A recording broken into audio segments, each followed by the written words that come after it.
Hello, welcome to my YouTube channel, Chronicles by Phoebes.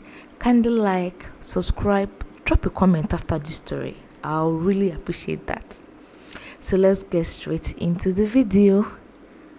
They say not everything sold in the market is ordinary, but no one in Umwachi village could have imagined the chilling truth behind Mama Njideka's fine clothes, beautiful wrappers, sparkling lace, shirts that looked brand new, but some who wore them never woke up the next day.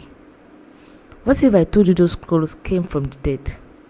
This is the haunting true story of a desperate widow who made a deadly pact, the secrets behind her mysterious wealth, and how it all came crashing down in the most terrifying way. Stay with me because this tale will send shivers down your spine. Long ago, in the peaceful village of Umwachi, there lived a woman named Mama Njideka. She was a quiet widow, respected for her hard work and known for selling the finest Okrika, second-hand clothes in the market.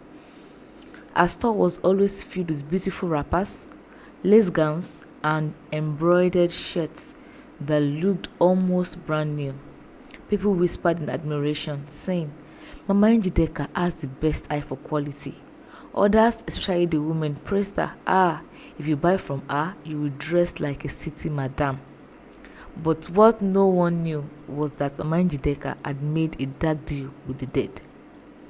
Years earlier, when her husband died suddenly, leaving her with 5 children, hunger gripped her home, her farm yielded nothing, her debts piled up, and she often went to bed crying while her children lay hungry. One night, unable to bear the pain any longer, she visited the feared Dibia, the witch doctor, deep in the Ajana forest. The old man with skin as dark as the night and eyes as pale as river stones, listened to her story in silence. After a long pause, he said in a low voice, You seek wealth, but wealth is never free. Are you ready to do what it takes, no matter the cost? Mama Njideka nodded desperate. The man handed her a black clay pot filled with palm oil, chalk, and kola nut. Go to the graveyard at midnight. Call out to the spirits. If they accept your offering, they will grant you wealth. But in return, his voice dropped lower and colder. You must bring a soul to them every full moon. Fail, and they take yours. Desperation clouded Mama Njideka's mind. She agreed, thinking she could outsmart the spirits. That midnight, clutching the black pot, Mama Njideka crept into the old village graveyard. The wind howled through the trees, and the moon hung like a pale eye, watching her every move. She knelt before the oldest grave, trembling, and whispered, Spirit of Umwachi, I bring my offering. Bless me with your gift. A sudden gust of wind blew out a lantern. From the shadows, mist swirled and pale figures rose from the earth, their faces hollow, their voices echoing from beyond. The offering is accepted. At her feet appeared a neat pile of beautiful clothes, lace, ankara, fine wrappers, and children's clothes, clothes too perfect, too untouched for the grave. Mama Njideka fled the graveyard, her heart pounding. The next day, she washed the clothes carefully, pressed them, and took them to the market. Women flocked to her store like bees to honey. The clothes were rich, the prices were low, and every item sold out before noon. Wealth followed quickly. Her children had the best food. She rebuilt her home with cement bricks instead of mud. Even the chief's wife started buying from her, calling her Mama Okrika, the woman with clothes from the gods.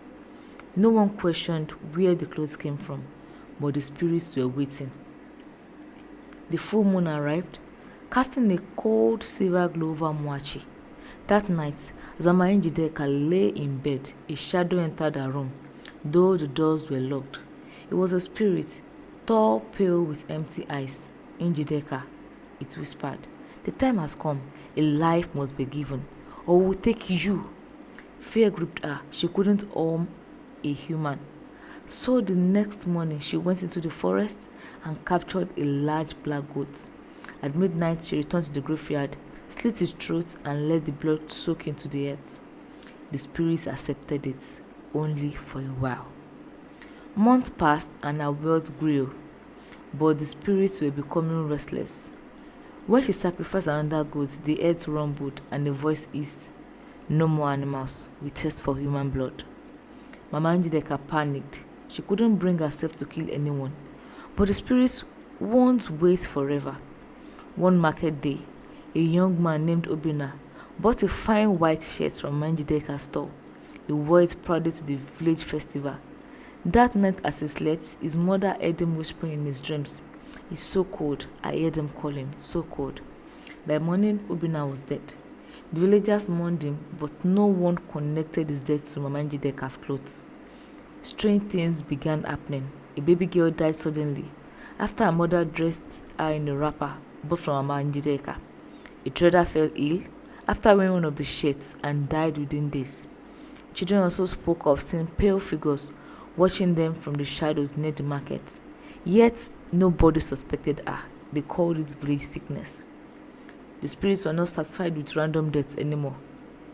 They visited Mama Njideka in her dreams. "You must bring a life yourself, a willing life, or your blood will soak the earth." Desperate, she targeted an orphan girl named Inena, who often helped her fetch water.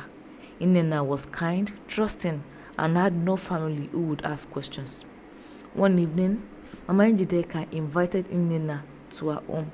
She prepared a meal mixed with sleeping herbs and offered the girl a dress, saying, "You are like a daughter to me. This will make you look beautiful."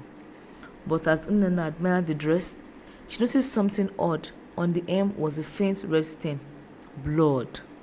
The girl felt dizzy, but before she could question it, the shadows in the corner of the room began to shift. A pale figure appeared. One of the spirits had come, watching.